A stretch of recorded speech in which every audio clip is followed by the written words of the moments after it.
Say what you want to say about Dr. Umar. One thing you can't say about him, and he's been fully vetted, is that his degrees are fake. Does my self-talk show up externally sometimes? Yeah. Is my self-talk narcissistic? Absolutely.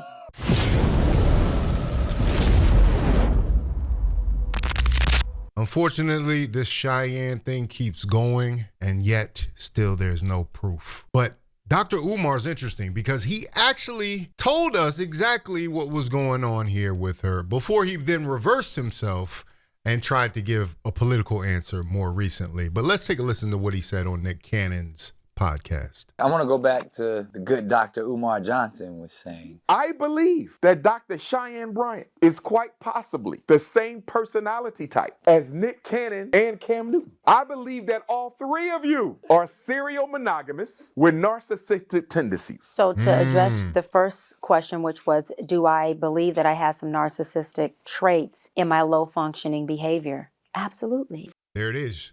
They both agree. Both of their expert opinions have come to the same conclusion.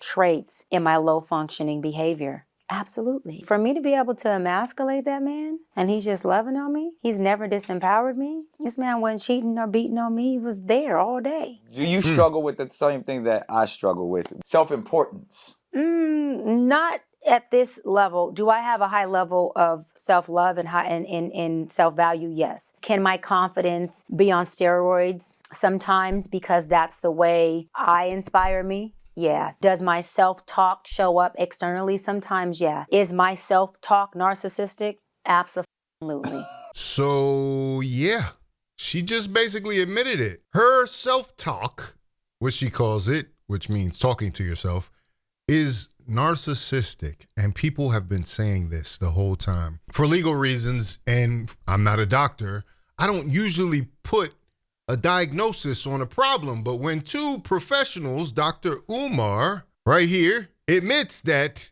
she has the same personality as Nick Cannon, who is a diagnosed narcissist, is what he said. They both come to the same conclusion. But that's not the most interesting part of this.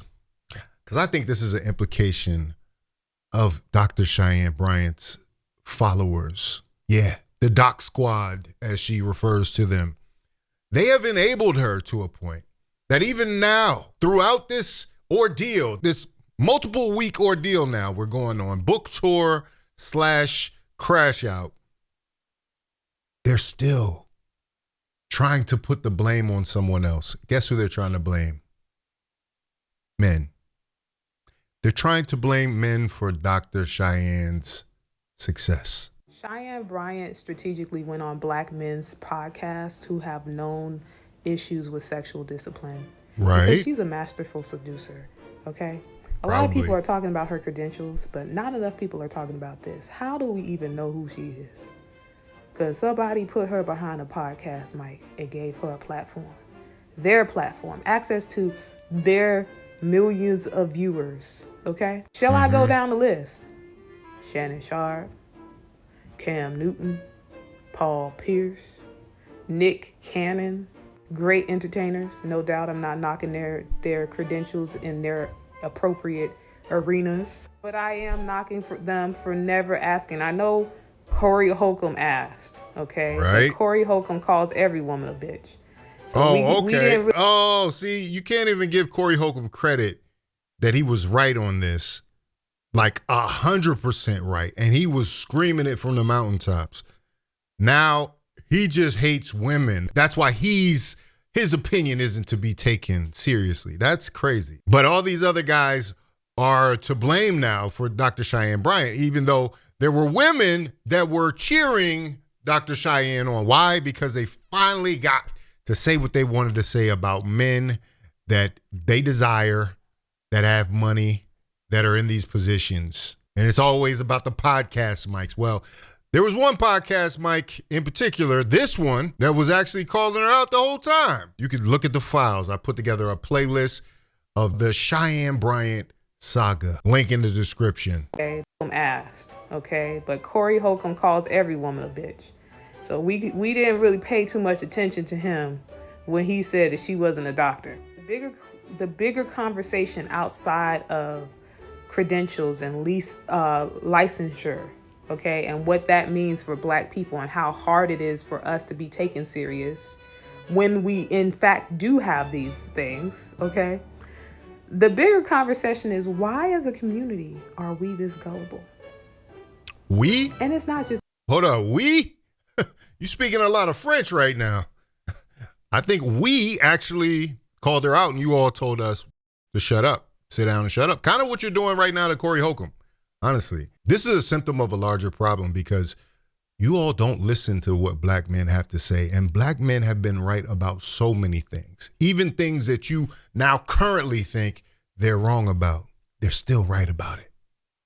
You know, just like we give you credit for having a feminine intuition, we should be given credit for the wisdom that men, especially Black men, have been giving to you. Instead of resisting it the whole way like normally happens, maybe you should take a second and actually listen to what Black men have been saying this whole time, because they're not wrong. They're not wrong. You can't continue to take the worst examples of Black men and try to blame all Black men when all Black men are not the problem. Black men, okay? Black women, we have our own weaknesses too. We had the Derek Jacksons and other people, but why as a community do we let anybody get in front of a podcast mic and move the needle, to turn the temperature of our subconscious? I wonder. Why have we allowed this? A better question would be, why do you keep letting the wrong people move the needle in your subconscious? That's the question that we all should be asking. Why do you allow Cheyenne Bryant to come in and do what she did and you cheer her on? She doesn't have 4 million subscribers because men were the only ones that were platforming her. She conveniently leaves out the fact that B. Simone had her on, or B. Simone had her on in session and she didn't even know she was being therapized at the moment, because Dr. Cheyenne has all these successful therapy sessions that could also be mistaken for podcast episodes. Oh, don't think this is just an interview of me. This is a session. I'm showing you what I do. A lot of times against these people's will. Allow this. Who dropped the podcast mics on the Black community? Well, as I see it, there probably should be a lot more podcast mics, and you all should probably listen. You should listen to the right people instead of continuing to listen to the wrong people. It's no mistake that, you know, we've seen some pages blow up that are just like, I don't understand how this happened, but you like it, I love it. And what also needs to be brought out is the fact that Black men were giving Cheyenne Bryant the benefit of the doubt. Why? Because we've been told to give Black women the benefit of the doubt in every situation, right? So if you say you're a doctor, you like it, I love it. There's been a lot of that going on. And what have we gotten in return for it? We've gotten the blame of all of our women. We can't do anything right. Like on Life, you remember Bokeem Woodbine on Life, can't get right. That's the Black man in popular culture right now. So no matter what we do, no matter what we say, no matter how much we warn you, it's always going to be rejected. No matter if Kevin Samuels comes along and says that he wants to fix the family, you won't listen to him. Why? Because he's a man and you're not supposed to listen to him. That's crazy because, you know, some of the things that Cheyenne Bryant said, I can tell you exactly the source, the man she got those talking points from. When she finally started making some sense, when she started to pivot, and Black women were like, wait a minute. You're being too critical of us. She got that from Black men. And it happens often. It happens very often. You get a pretty face with a man's talking point, and all of a sudden it's 1 million subscribers. All of a sudden it's 4 million followers on Instagram, right? And to the point about licensure and degrees, it's clear now. It's settled law, it seems, that Cheyenne Bryant is not coming forward with any type of paperwork to prove that she actually has a doctorate. So we should stop referring to her as Dr. Anything going forward. Life coach Cheyenne, if you still want to participate in that, I don't see how you could. She's obviously got some, like I said, some stuff to work out, some personality disorders potentially, and it's been highlighted here. We see this, and we see the stubbornness and unwillingness to just admit that she lied.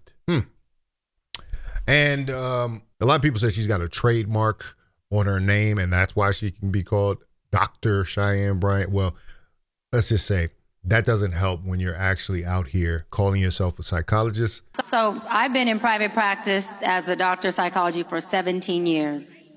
And I'm going to say this. As she's done many times, calling yourself a therapist, offering your services, that can get you in deep trouble.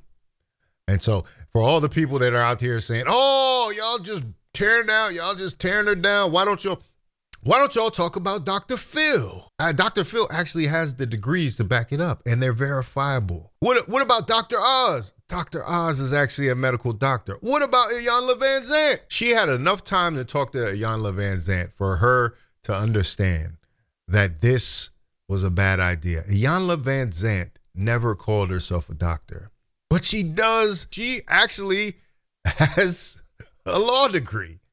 So even she can verify her paperwork. Cheyenne Bryant cannot.